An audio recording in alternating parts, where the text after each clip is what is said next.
నమస్తే. 10 రూపాయల కోవా బన్ తెలుగు రాష్ట్రాలనే కాదు దేశం మొత్తాన్ని కదిలించింది. కోట్లాది హృదయాలను తట్టిలేపింది. గంగా జమున తహజీబ్లా అన్ని మతాలు కులాలు కలిసి బతికే నేలలో ఒక చిన్న సంఘటన ఎంతోమందిని కన్నీరు పెట్టిస్తుంది. కుటుంబాన్ని పోషించుకునేందుకు దూర ప్రాంతం నుంచి వచ్చిన ఓ చిరు వ్యాపారిపై ఇంత ద్వేషం ఎందుకు?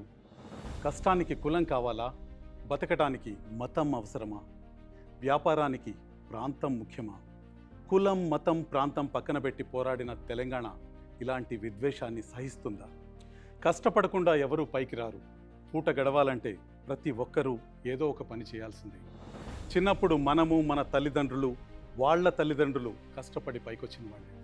అప్పుడు కులం మతం ప్రాంతం ఎవరికి గుర్తుకురాలేదు. ఆప్యాయత అభిమానం తప్ప మనకేం తెలుసు?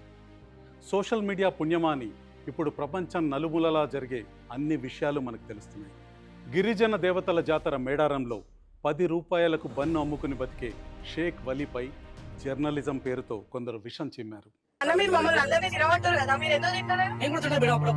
అప్పుడప్పుడు తింటున్నాం. డైలీ చిన్న పిల్లలు పెద్దోళ్ళు తింటున్నారు. దానివల్ల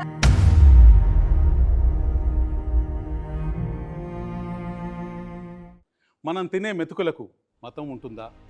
కంచానికి కులం ఉంటుందా? ఆకలికి ప్రాంతం ఉంటుందా? పోరాటం నేర్పిన తెలంగాణ ప్రేమించటం కూడా నేర్పింది. కాక మామ అక్క అన్న తమ్మి అనే మన పిలుపుల్లోనే కలుపుకుపోయే బంధాలున్నాయి. అలాంటి మనం ద్వేషాన్ని ఎందుకు కొత్తగా అలంకరించుకోవాలి? వైరల్ కావాల్సింది ప్రేమ కానీ ద్వేషం కాదు. తీపిని పంచే 10 రూపాయల కోవా బన్ మనుషులను విడగొడుతుందా? ఒక వార్త వైరల్ కావటం కోసం ఇలాంటి ద్వేషాన్ని సమాజంపై చిమ్మటం నేరం. కష్టాన్ని గౌరవిద్దాం, ప్రేమని పంచుదాం, ద్వేషాన్ని కాదు.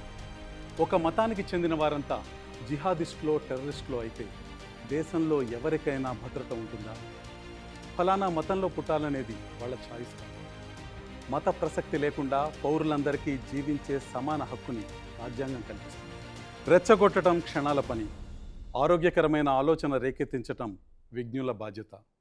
మరి ఆ బాధ్యతను నెరవేర్చడానికి మన అందరం రెడీగా ఉన్నామా?